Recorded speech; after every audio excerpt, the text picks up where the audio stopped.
जय हिंद दोस्तों, आप सभी का स्वागत है मेरी फिर से एक नई यूट्यूब वीडियो में। तो आज हम बात करने वाले हैं अपने बारे में, जो कि आप लोगों के कमेंट पे ही रहता है, क्योंकि मैं अपना मन से तो वीडियो बनाती हूँ ओबियसली कि आप लोगों की डिमांड है तभी तो आप लोग वीडियो पे प्यार देंगे। डिमांड नहीं रहेगा, मैं अपना मन से कोई भी बना लूँ तो ओबियसली आप लोग नहीं देखेंगे। तो जैसा कि आप लोगों को पता है कि मैं डीएलएड कर रही हूँ, मेरा सेशन है 24 से 26 और हमारा जो डीएलएड है इस बार कंप्लीट होगा। तो मैक्सिमम कमेंट रहता है हर वीडियो में, अगर मैं मिनी ब्लॉग डालूँ जिसमें मेरा स्टडी रूटीन हो चाहे कुछ भी हो, तो उसमें सब लोग कहेंगे कि आप TRE 4 की तैयारी करो, TRE 4 की तैयारी करो।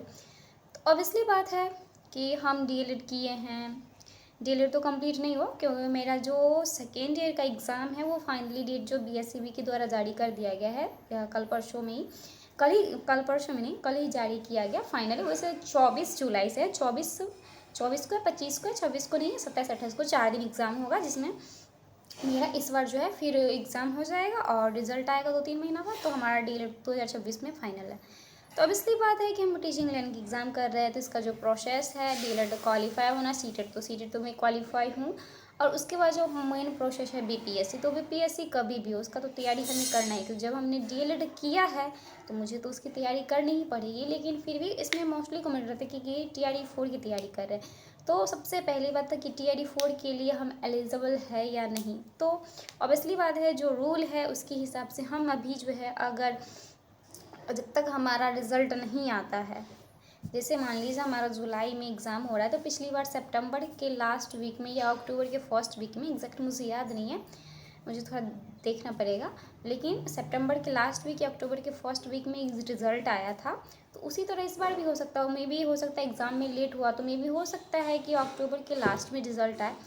तो जब तक हमारा रिज़ल्ट नहीं आ जाता, यानी कि जब तक हमारा डीएलएड का रिज़ल्ट नहीं आता, और उस बीच में यानी कि हमारे रिज़ल्ट आने से पहले, हमारे डीएलएड फाइनल ईयर का रिज़ल्ट आने से पहले अगर TRE 4 का नोटिफिकेशन आ जाता है तो हम एलिजिबल नहीं होंगे। यानी कि हम जो है वो TRE 4 में जो BPSC का एग्ज़ाम है उसके लिए एलिजिबल हम नहीं हैं और हम एग्ज़ाम नहीं दे सकते। लेकिन अगर हमारा फाइनल रिज़ल्ट आ जाता है डीएलएड का, हमारा डीएलएड यानी कि पूरा कंप्लीट है, यानी कि आज रिज़ल्ट आया और कल भी नोटिफिकेशन आया, ऐसा भी हो सकता है कि जैसे नोटिफिकेशन आज आ गया और फॉर्म भरने की डेट के बीच में हमारा रिज़ल्ट आ जाता है, तो भी हम जो है उसके लिए एलिजिबल होते हैं। यानी कि सेम बात है कि हम BPSC TRE के लिए, TRE 4 के लिए, TRE 5 के लिए तो एलिजिबल है ही है हर परिस्थिति में, क्योंकि TRE 4 कब आएगा नहीं उसके लिए तो एलिजिबल। हम बात करें यहाँ पे 4 की, क्योंकि आप सब पूछते रहते हैं।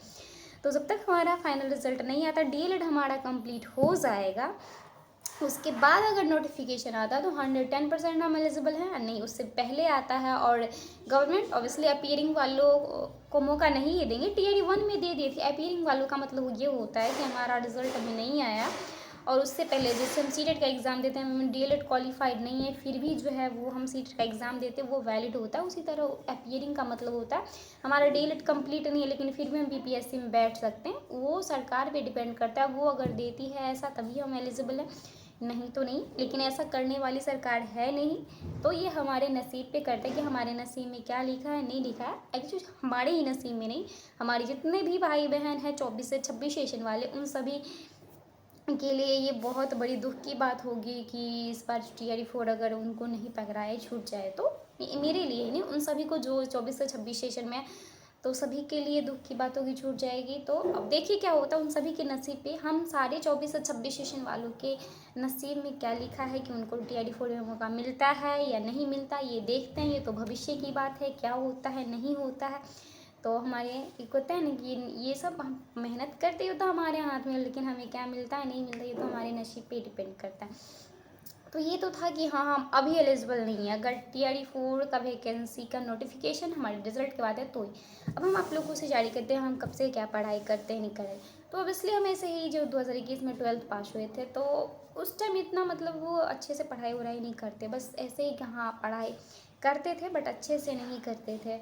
मतलब ऐसे कोई गाइड करने वाला नहीं था, खुद से यूट्यूब पे वीडियो देखना और उसमें ये बताया था कि लूसेंट का आज 1 पेज याद करना है, आज कल 2 पेज याद करना, 3 पेज याद करना, ऐसे ही पढ़ते थे। जिसमें आपको पता है कि कभी भी बिना टीचर के गाइडेंस से हम बिना क्लास के भी लुसेंट पढ़ते थे, कितना भी रट ले कुछ समझ में आता है नहीं, तो हम बस वही किए थे। इसमें गाइडलाइन की कमी थी जिसके कारण मेरा टाइम बहुत बर्बाद हो गया। मैं पढ़ी भी, ऐसा नहीं कि मैंने मेहनत नहीं किया, मैं पढ़ी भी, बट वो जो है ये कोई गाइडलाइंस नहीं करने वाला था, जिसके कारण मैं मेहनत की, बट जो मेरा मेहनत वो सही डायरेक्शन में नहीं होगा।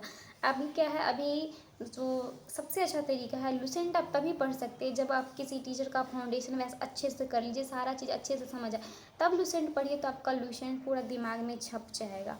लेकिन उस टाइम हम सिर्फ बुक से ही पढ़ाई किए थे, चाहे क्राउन पब्लिकेशन का हो, चाहे लुसेंट का हो, किसी का क्लास सब नहीं किए थे। थोड़ा बहुत खान सर से शुरू में उस टाइम यूट्यूब से ही पढ़े थे। फिर हमारा जो असली प्रिपरेशन तैयारी हुआ था वो 2023 में, जब बिहार एसएससी इंटर लेवल का वैकेंसी आया था, उस टाइम 2023 में ही आया था। उस टाइम हमारा ग्रेजुएशन कंप्लीट नहीं हुआ था। ग्रेजुएशन तो हमारा 24 में कंप्लीट हुआ है। जिस टाइम ग्रेजुएशन कंप्लीट करके हमने डीएलएड में एडमिशन लिया था 24 से 26 सेशन में, तो हमारा जो मेन, तो उसके साथ मैंने 2024 में यूट्यूब भी स्टार्ट किया था। अप्रैल 2024 में बिहार एसएससी के प्रिपरेशन को लेके मैंने ब्लॉग बनाना भी स्टार्ट किया था, तो मेन प्रिपरेशन मेरा वहीं से स्टार्ट हुआ। फिर भी मैंने उस टाइम मतलब एस के झा सर से बैच लिया था 250 में, उसी में मैंने बहुत सारे फाउंडेशन सब किए। फिर भी मुझे बाद में धीरे धीरे पता चला कि नहीं, बेस मजबूत नहीं है। तो फिलहाल अभी मेरा जो बेस मजबूत हुआ है, चाहे हिस्ट्री हो, पॉलिटी हो, ज्योग्राफी हो, किसी भी चीज़ का, तो वो मैंने रोशन सर के बैच से पढ़ा था। मैंने ख़रीदा नहीं था, बट हाँ उनके बैच से ही पढ़ा था, किसी का क्या कहते हैं पासपोर्ट आईडी लेके। लेकिन मेरा जो बेसिक जो अच्छा सा फाउंडेशन मैंने क्लियर किया है अच्छे से, वो मैंने रोशन सर से ही पढ़ा, चाहे वो हिस्ट्री हो, पॉलिटी हो या ज्योग्राफी हो, चाहे कुछ भी हो। अब मैथ के लिए हमेशा से मैंने आदित्य रंजन सर को ही फॉलो किया, हमेशा से ही। मैंने उनका बैच लिया था 2023 में ही लिया था बिहार एसएससी का। फिर से मैंने वो सब कंप्लीट किया, लेकिन फिर से इनका विद्याग्राम एप्लीकेशन पे जो न्यू बैच आया था, ऑफर में दिए थे, तो 900 का बैच 600 में मिला था, तो दो लोगों ने मिलकर उसमें भी हम लोगों ने अभी नया वाला लिया है। तो नया वाला सभी पढ़ रहे हैं, और हमेशा से ही हमने जो है मैथ के लिए ओनली आदित्य रंजन सर को ही फॉलो किया। अब बात रही रीजनिंग की, तो रीजनिंग के लिए वही एस के झा सर के जो बैच पे पहले दीपक सर पटना वाले वो पढ़ाते थे, तो मैंने उनसे ही सारा फाउंडेशन किया था। तो रीजनिंग ऐसी चीज़ है कि आसान होती है math other comparison to other subject, तो बस रीजनिंग का फाउंडेशन मैंने एक ही बार किया है।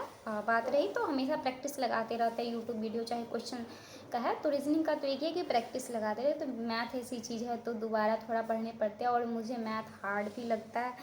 तो यही था मेरा जर्नी। अभी जो हम करेंट अफेयर्स पढ़ते हैं, चाहे कुछ भी पढ़ते हैं, और आप सबको बताओ कि इतना दिन में मैंने एग्ज़ाम कौन कौन से कंपटीशन एग्ज़ाम का दिया है। तो मैंने अभी तक सिर्फ डीएलएड एंट्रेंस एग्ज़ाम दिया था, और पिछले साल 2025 में मैंने 71 बीपीएससी का एग्ज़ाम भी दिया था, जिसमें मेरी अच्छी खासी तैयारी नहीं थी। उस टाइम मेरा फाउंडेशन, वही मैंने बोला ना कि मुझे गाइडेंस की बहुत कमी थी। मैंने सिर्फ बुक से ही हिस्ट्री, पॉलिटी चाहे ज्योग्राफी पढ़ा था, तो बहुत सारे इजी क्वेश्चन, जब मैं अब फाउंडेशन बैच कर ली तो उस टाइम जो एग्ज़ाम में क्वेश्चन आया था जो मुझे नहीं बना, फिर भी मैंने बिना निगेटिव मार्किंग रहता, आप सबको पता है 71 बीपीएससी में क्वेश्चन निगेटिव मार्किंग था, और मेरे कैटेगरी का जो कट ऑफ गया था वो 72 गया था, क्योंकि मैं अच्छे से पढ़ाई नहीं की थी। आपको पता है कि जून जुलाई में मेरा डीएलएड का एग्ज़ाम था, और सितंबर में उस टाइम एग्ज़ाम था, तो मैंने 71 बीपीएससी का एग्ज़ाम दिया था, फर्स्ट टाइम दिया था, जिसमें मेरे 60 मार्क्स आए थे, करेक्ट 60 नंबर आए थे। मेरा कट ऑफ 72 गया था, और 60 मार्क्स आया था, जो कि मैंने कुछ नहीं पढ़ा था, सिर्फ मैं PYQ जो घटना चक्र का होता है वो करके गई थी। और करंट अफेयर्स तो मैं हमेशा से ही पढ़ती हूँ, बट फिर भी आपको पता है कि बीपीएससी का जो करंट अफेयर्स होता है वो वन लाइनर नहीं होता है। फिर भी मैंने वन लाइनर जितना भी क्वेश्चन था वो सारा किया, और बस एक ही एग्ज़ाम अभी तक दी हूँ। उसके बाद इस बार भी मैंने फॉर्म भरा था 72 भी। ये नहीं कि मैं बीपीएससी का तैयारी करती हूँ इसलिए बस ये देखती हूँ कि चलो पढ़ती हूँ तो एग्ज़ाम देकर देखना चाहिए, लेकिन अब से मैंने बहुत सारे एग्ज़ाम के फॉर्म भरे। हाँ, एडीयू का भी एग्ज़ाम दी थी, जो तो अब तो कैंसिल हो गया। मेरा एडीयू का एग्ज़ाम है, CGL 4 का है, परिचारी वाला भी फॉर्म भरी हुई हूँ, और बिहार एसएससी इंटर लेवल तो है ही। तो इतने सारे हैं, तो उन्हीं सब एग्ज़ाम की प्रिपरेशन करती हूँ, साथ में इन सब की तैयारी करते हो। तो ये ज़रूरी नहीं है कि बीपीएससी TRE 4 की तैयारी करते, आप हिस्ट्री पढ़ते हैं तो वो CGL 4 है उसमें भी काम आएगा, BSSC 4 है उसमें भी, BSSC जो इंटर स्तरीय उसमें भी काम आएगा। आपका जो ADU एग्ज़ाम है उसके लिए थोड़ी नहीं, अब ADU के लिए अलग से हम हिस्ट्री पढ़ते हैं, BPSC TRE 4 के लिए हमें एक ही सिलेबस को एक ही बार पढ़ना, और सारे एग्ज़ाम हमारे जो है उससे सारे एग्ज़ाम की तैयारी हो जाती है। हाँ, लेकिन सारे एग्ज़ाम को क्रैक करने के लिए जो है उसके हमें PYQ लगाना होता है, उसका पैटर्न समझना होता है। बस यही था। तो मिलते हैं नेक्स्ट वीडियो में, तब तक के लिए बाय बाय।